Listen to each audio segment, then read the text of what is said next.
Well, the importance for me was years ago as a supervisee myself, in which I was seeing clients as part of a crack cocaine addiction study. And my supervisor listened to the session and told me, you realize, of course, that the patient was high. And I was dumbfounded. I just thought he was happy. That's the difference. There are some things that a supervisor can see that myself as a therapist cannot see. They have a more of a bird's eye view of the situation. So they're able to provide me feedback.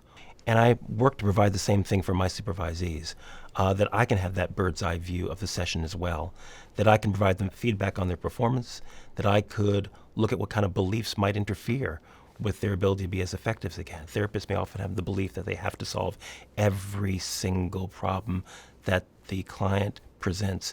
And the idea is to be able to sit back and really focus on what's most important. I work with my supervisees in order to identify specific problems they can work with the patient, to work on those that the patient is motivated to work with, and also to have a specific plan in mind as far as working with that. And that's what I provide for my supervisees in working with them.